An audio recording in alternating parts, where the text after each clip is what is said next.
I'm back another album review. Today's review is on Wretched and Divine, the story of the Wild Ones by Black Veil Brides. Now, this is the band's third studio album. It was recorded, produced, and mixed by John Feldman at Foxy Studios.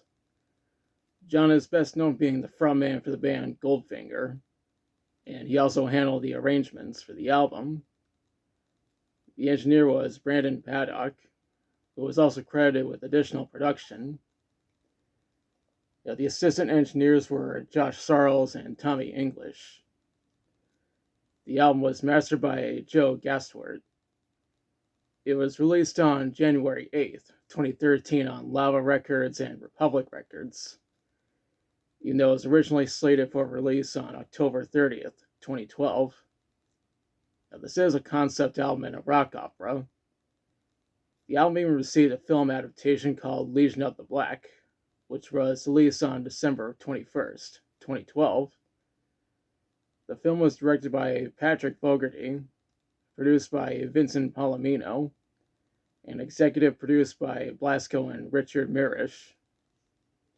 The film was included as a DVD on the Ultimate Edition of the album. Now let's talk about the songs. The intro to the album is Exordium. The story is split into two acts. Act 1 is called Hope. The next track is I Am Bulletproof. Somehow I feel this song would work well in a John Wick ass-kicking montage.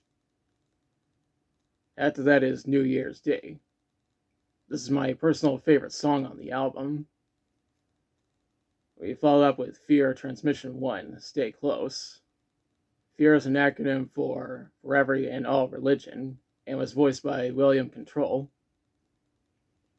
That's followed by Wretched and Divine, which was released as a single on January 8th, 2013. Obviously, this is the title track. Next up is We Don't Belong.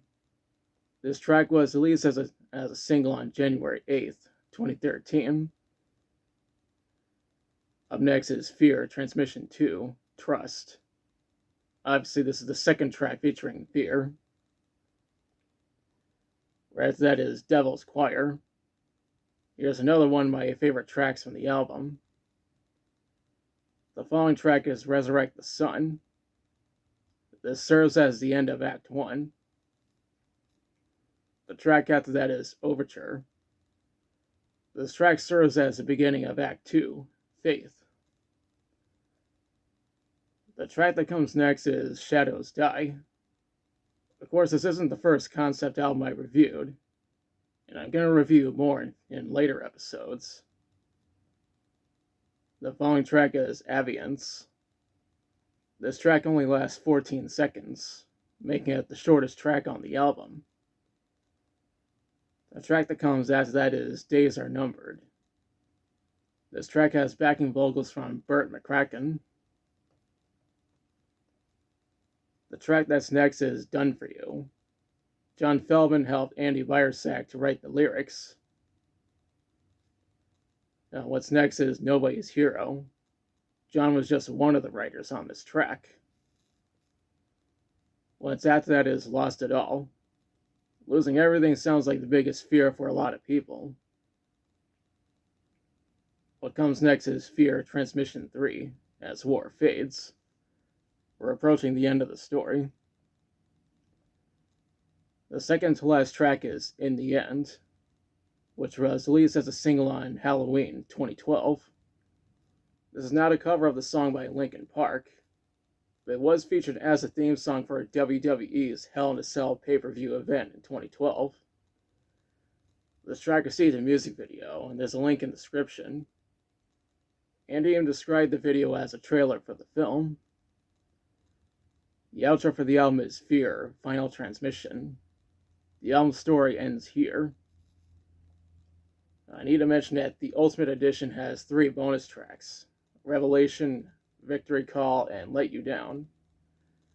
Revelation was actually released as a single on May 28th, 2013. As you can see, my copy is the Ultimate Edition. When researching this album, I read that it was number 7 on the Billboard 200. It was also number 2 on the US top rock albums and top hard rock albums. The highest it charted was number 1 on the UK rock and metal albums. When it comes to the critics, there were mixed to positive reviews, since the album has a 64 on Metacritic. The Guardian gave it a 2 out of 5, meaning they don't know shit. And they're basically the British version of Pitchfork, aka Shitfork. Now for my thoughts. I think this is a great album. Not only that, but I'd go as far as to call this the best album from this band. I'm pretty sure most people agree. And I think the band had a lot of fun working with John Feldman. Overall, I highly recommend this album, especially the Ultimate Edition. Now, as part of my question to you, have you listened to Wretched and Divine, the story of the Wild Ones? If so, what do you think about it?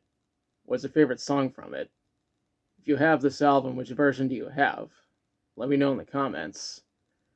If you like the video, be sure to like, share, and subscribe. Be sure to press the notification bell to notify of future videos. Thanks for watching, and I'll be back soon with another review.